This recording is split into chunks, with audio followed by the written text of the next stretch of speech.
Hi guys ఎలా ఉన్నారందరూ? మేమైతే చాలా చాలా చాలా బావున్నాము. చాలా మంత్స్ అయింది కదా! ఒక మినీ వ్లాగ్ పెట్టి.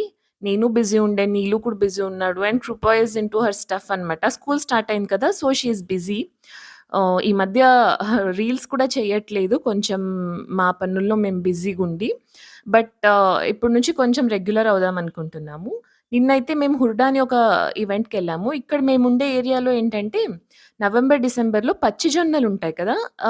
జొన్నలు పచ్చి జొన్నల్ని కాల్చుకొని తింటారు ఇదే టైంలో. సో, అలాంటి ఒక ఈవెంట్‌కెళ్ళామనమాట. ఇక్కడ చేన్లుంటాయి కదా! చేన్లుండే వాళ్ళంతా ఇలాగ ఆర్గనైజ్ చేస్తారు. It is a form of money earning అనుకోవచ్చు. సో, మంచిగుండే. నిన్న ఎళ్ళాము. చాలా అక్కడ కృప ఆడుకోవడానికి చాలా లైక్ ప్లే గ్రౌండ్ ఉండే, స్విమ్మింగ్ పూల్ ఉండే. So, she enjoyed a lot. అంటే మేము కూడా ఎంజాయ్ చేశామనమాట. Even we needed it was like much awaited break లాగా ఉండే. సో, ఎప్పుడన్నా ఏమన్నా టైం దొరికితే మాత్రం నేను స్పెషల్లీ ఫ్యామిలీ టైమ్ స్పెండ్ చేసేలాగే చూసుకుంటాను.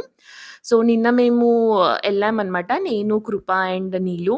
మంచిగుండే. వాటర్‌లో కృప కూడా చాలా ఎంజాయ్ చేసింది. చిన్న చిన్న రైడ్స్ ఉండే వాటర్‌లో కూడా. అవి కూడా చాలా ఎంజాయ్ చేసింది. తను ఎంజాయ్ చేస్తుంటే అది చూసి మేము ఎంజాయ్ చేసాము. సో, ఇంకా పేరెంట్స్ అయిన తర్వాత మనకు వేరే ఆప్షన్ ఏముంటుంది? పిల్లల ఎంజాయ్‌మెంట్ చూసినే మనం ఎంజాయ్ చేయాలి. And it's not something negative. మంచిగా అనిపిస్తుంది అది కూడా. టైప్ ఆఫ్ రిలాక్సేషన్ అనమాట.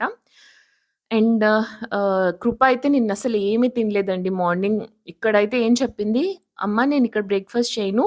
అక్కడికెళ్ళిన తర్వాత యమ్మీ యమ్మీ ఫుడ్ ఉంటుంది కదా! అక్కడ తింటాను" అని చెప్పింది. మేము పిచ్చోళ్ళలాగా నమ్మేసినామనమాట. సరేలే అక్కడే తినిపిద్దాం అని చెప్పేసి. అక్కడికెళ్ళిన తర్వాత ట్రిక్కింగ్. ఇది ఇక్కడ నచ్చట్లేదు. ఇక్కడ ఏం బాలేదమ్మా. నేను అనుకున్నా బావుంటుందని కానీ బాలేదని చెప్పింది. ఇంత ఇంత అంటే తెలివి చాలా మితిమీరిపోతుంది కృపకైతే. ఎలా మమ్మల్ని ఫూల్ చేయాలో తనకు బాగా తెలుసు ఈ మధ్య. మేము గూడా పిచ్చోళ్ళలాగా ఫూల్ అవుతున్నాము. సో, మొత్తానికైతే చాలా మంచి డే యెస్టర్‌డే.